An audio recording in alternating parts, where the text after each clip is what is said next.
All right. Hey, it's Junkman from VintageRock.com, and we're here at NAMM 2018. And to my right, I've got somebody that I've been wanting to talk to for quite a while. A lot of you guys know him as the keyboard player for a multi-award-winning band, Dream Theater. I've got Jordan Rudess. How you doing, dude? I'm doing very well. Happy to be here. Yeah. Welcome back to NAMM. Right?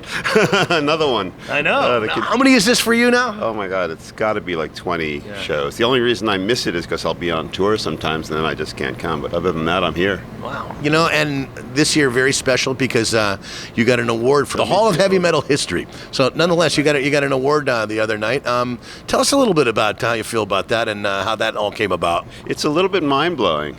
I mean, you know, I think when I consider myself, I don't necessarily think of myself as a heavy metal character, but you know, there's a reality to the fact that there's a certain element or part of my life that is spent creating metal music, composing it, playing it, and I really enjoy it as well. So it's cool. I mean, it's, you know, I'm a Juilliard trained classical musician, kind of straight-laced kid, like this playing Bach and Mozart, turned, you know, progressive metal keyboard player. And now, of course, I do, you know, I still play classical music. Right. I do everything depending on the mood. So getting that award is wonderful, mind-blowing. It's an honor and, you know, really cool. Well, you and your fellow bandmates have been known throughout the industry for just having so many different side projects and so many different styles of things that you can do. You know, a lot of people that might not know, you know, he was a child prodigy back in the day and went to Juilliard, as he just mentioned. And again, now he's got this, like, the ultimate progressive rock band, his Dream Theater. I mean, just kind of, you know, you guys have been around for so long. You've been with them for, like, at least 20 years, right? About 20 years now, yeah. Unbelievable. Yeah, just when you think that you can't go to, you know, any farther with it, you know, you've got new music coming out again. You got another tour coming out again. You're collectively going to get together after putting all these other projects on the side and things like that. You're just, you know, still the busiest guys in music, I think. Anyways. Well, you know, there's no shortage of ideas or desire or energy to do this, and that's really what it's about, is having the energy and the passion. And all the guys in Dream Theater are, you know, they're just forward-thinking, forward energy kind of guys. We love what we do. Luckily, we get along. We have a great organization around us that keeps us, you know, sane and doing this. And there's so many aspects to keeping a group like, you know, any rock group together. And so I feel lucky to be involved with guys in an organization that can do that, and for so long. Right. And it's great. So, you know, I'm inspired to go into the studio with them. We're going to go in probably in May. Mm-hmm. I'm enjoying the time off. Sure. Which is amazing. Well, time off. Stay busy, man. Yeah, but a break from the road, because right. We were on the road for about 2 years. Yeah. We did the Astonishing tour, and then we went kind of right into the Images and Words tour, and it was, you know, really intense. We took maybe a couple of months off, but hey, travel around the world and do it again. Right. So, you know, this is a great break, and I'm enjoying, actually moved out to California for a few months to get into my more technical kind of creative side, and hanging out at Karma at Stanford University, and going to enjoy that, and then do some piano solo concerts on the West Coast in Europe, and do like a Bach to rock thing and really show my path. Literally playing some Bach and Chopin and some Dream Theater and some original stuff, and after I'm done with all that, back to the Dream Theater stuff and creating a new album. It's going to be really fun. Priority number one, I would say. There you go, yeah, right on. I read about your online conservatory. Can you talk a little bit about that? Absolutely. So years and years ago, before the whole online thing, and especially the online education really took off, I had an amazing Japanese student who was really into some very cool technology. And one of the lessons, he said, Jordan, he said, I'd really like to create an online educational you know, program for you. And I was like, sure, whatever. I didn't know really anything about it. Right. And so he literally, you know, programmed and created this little world where I could post files, you know, PDFs or MIDI files, and it was, I thought it was really cool, but it was always really something on the side. Didn't, you know, really know what to do with it. I was very busy with my career, but I thought, oh, this is cool. You know, some years kind of passed, and I realized that other people were starting to play in that game. So I thought, wow, I was like one of the first ones to do this, which I thought was, you know, really kind of interesting and cool. But it was always a side thing. So very, very slowly but surely, I've been kind of like building it up, talking it up, adding things to it. For instance, it's a great place to go if you're a keyboard player, you want to learn about improvisation or rhythm, or you want to check out some really intricate Dream Theater riff or liquid tension. There's a lot of those things on there, like PDFs, notation, audio files, right, video files. And so now I'm like totally into the idea of growing it because it's really fun.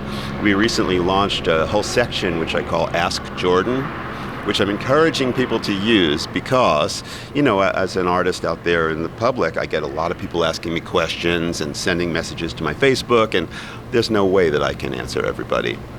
So I have this nice little area on my online conservatory where if you're a member of the online conservatory, feel free to ask me a question, send me a little bit of your music so I can give you some feedback. That's the area to really do it.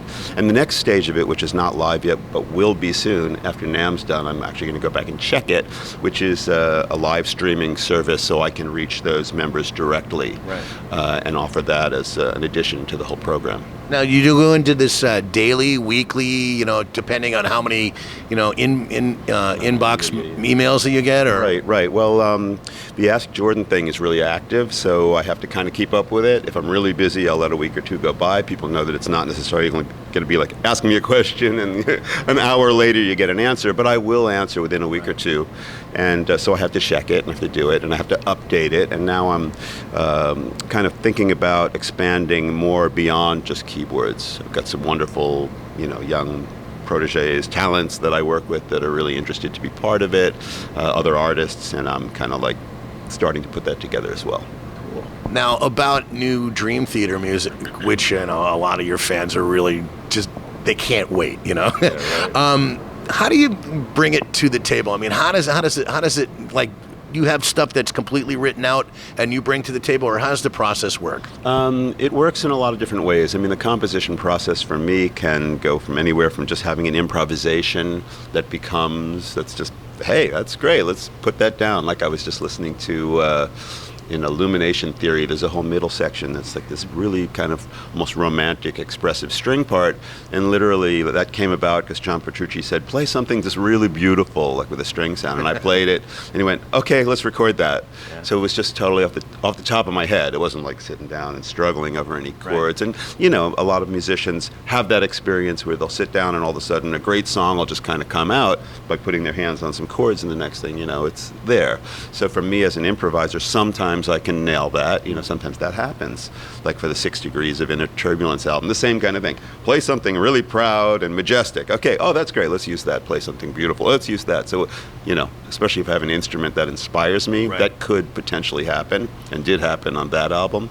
But, you know, the other way that things come up is maybe in sound check. Like for the next album, we have some things, some cool riffs that we were just banging around in sound check. And the other way that it can come up is literally I'll sit there with, you know, a pencil and paper and, you know, compose and look at things. And a lot of times, like John Petrucci will come up with a riff on the guitar, and he'll kind of give it to me, and it's something very linear, just like single notes. And I'll say, oh, that'd be really cool. Okay, I'm gonna write that down, and then I'm gonna compose something that can go over that. Like an example being in Breaking All Illusions towards the end, this is almost like Zappa, like very progressive, kind of weird chords, but he gave me this thing and said, okay, let me work with that. So it's a real compositional kind of thing where I could sit and figure and look and say, oh yeah, that's cool, no, you know. So a lot of different ways, and we're going to do that for the next album. And again, we have some ideas that we're banging around. There's some recordings I have, you know, in my voice memos of little riffs I played in my dressing room. And yeah, and probably if we were smart, we'd go back to my Facebook, you know, live streams and kind of check out some of whatever that is, because there's some cool stuff there as well. How do you get it? How do you break it down from like a 3 CD set to a 1 CD set when you've got this many ideas? I know, it's really hard. I mean, that's one of the hardest things about our particular situation, in that there really are a lot of ideas, and we want to put a lot of stuff out. And long songs, yeah. And we, you know, kind of, we enjoy the long form, and it's natural for us to do that, especially coming from a more classical place, where you can kind of, like, I learned to like take a theme, and it might be like a motif, and then you can develop the motif. So like if you have something like it's in the melody or the right hand, how about switching it to the left hand and then adding some chords on it? How about inverting it? How about, you know, all these different things? And that's not really such a like a pop kind of rock thing, where it's more song format. So we enjoy both forms, but we love to really go for it and kind of like, make the most of the music, which can get long. So a lot of it is, figuring out how to make it a little bit smaller, and a lot of that is actually John Petrucci does a lot of that kind of like massaging or taking what we have and making sure that it kind of fits into what's going to really work as the producer, which he does a wonderful job at. Absolutely. So it's a real combination of efforts. I mean, left to our own accord, we'd probably write a 4 CD set or who the hell knows what, so it can get pretty expensive. And just knowing that, okay, it's done. This is that's when, following your career and the band's career for so long, how do they know when it's actually done? There's so much material and so much, again, so much effort that goes into this. How do you know when it's done? This is the way that it's going to be. Right. And you said John Petrucci's got a big part of that. Good head for that, and yeah, he definitely is a big part of that. What's interesting in my career with Dream Theater is that when we set out to record an album, first of all, we always have a very strong concept of what it's going to be before we start. We kind of envision the music, we envision the effect, we kind of make a real plan and try to follow through with that. One of the things that happened with The Astonishing, which is our last album, which is kind of like a rock opera thing, is that we actually had many more ideas than we used. A lot of times we'll apply ourselves to the album knowing what we want to do, and what we create is what happens. So there's not a lot, you hear about bands, oh, that song is on the cutting room floor or whatever one. We threw that one away, that one didn't work, the record company said this or that, but with us it's not usually like that. But for like The Astonishing, we did have a lot of ideas that we didn't use, not because they were necessarily not good ideas, but because we were trying to really craft something that was, that helped to tell the story. So maybe something just didn't work as well. So we have some things kind of like in the can or whatever that are nice ideas that weren't part of it. So you think maybe in 2018, 2019, astonishing unreleased tracks now. Yeah, exactly. That's that'll be a little side thing. Yeah, of course. Right, you'll need a secret code to get in there and like find them, right? New music like ETA, you think will be ETA. Well, we're not going to get into the studio till May. So, it'll take some time to create it, and then once we've composed it all, to record it all, and then to make all the packaging and all the stuff, and who knows, it'll be, over. It'll probably come out, let's say, in a year or so, or maybe a little less, and then we'll hit the road sometime after that. Cool. But May is the time when we're looking to get in the studio again. Awesome. You just happened to bring we're fortunate to, you actually brought your computer and you got us a little sample of some Jordan Rudess music that we're going to hear right here directly from his computer. So I actually brought my iPad because I have a company called Wisdom Music, Wisdom with a Z, and our latest app, actually I like to refer to it as a musical instrument, is called GeoShred, and it's really pretty cool. It is a MIDI controller. It has onboard sounds as well.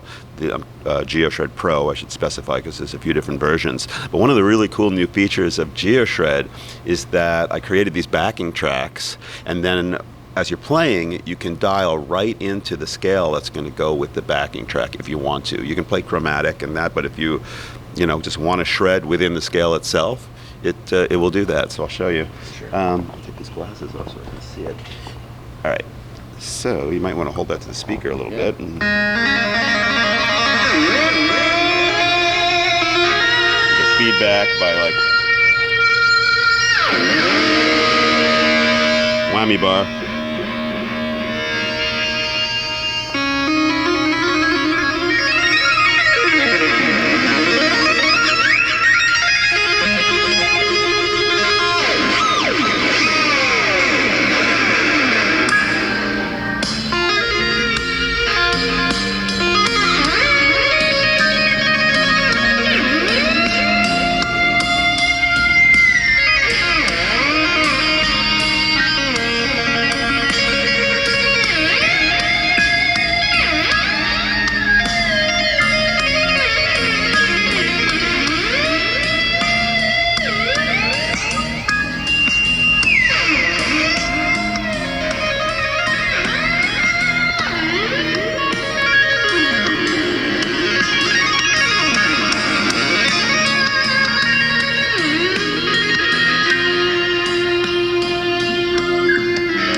Like that, yeah. So you can shred in all new ways nowadays with technology and some of the Wisdom Music stuff that I'm working on.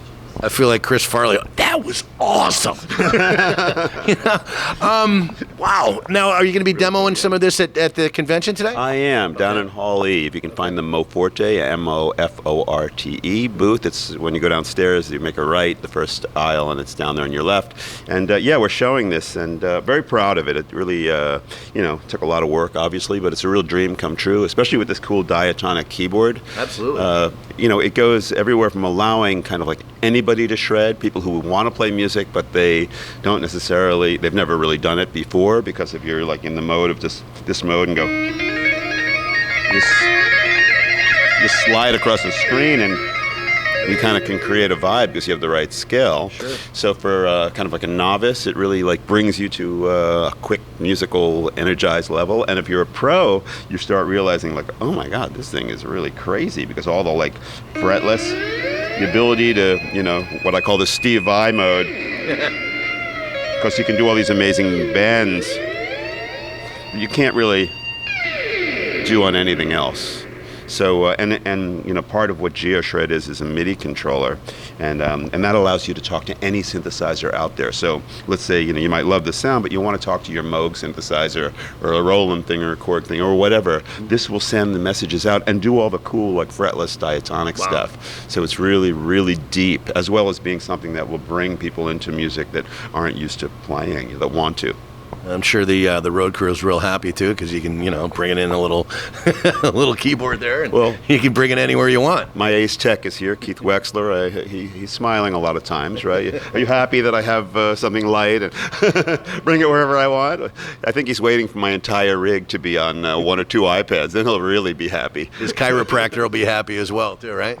Yeah, right. On my no more of the days of hauling out the B3 and the Leslie cabinets and stuff, Yeah. We know where it's going. It's all going to go into the watch. Exactly. And AR technology. I'll be wearing some kind of a visor or whatever it'll be. While we're at NAMM, what are you really excited about seeing here? Is there other booths or anything in particular, or just like the whole thing itself? I mean, are there other places that you're going to be besides that particular booth? Yeah. I have a company that I've been kind of like helping to organize. It's called Camelot, and it's also in the hall in Hall A, and it's new software that allows you to integrate software and hardware in a live performance environment. It's really, really cool. It'll work on iOS, it'll work on Mac, it'll work on PC. We have some Surface Pros there that we've got the software on. So if you're a musician that, let's say, uses your iPad and you're using a Kronos and you're using an Integra and virtual instruments or plugins, you can kind of like have this control center over the whole thing using Camelot. You should check it out. I'll be there today and tomorrow. Wow. Yeah.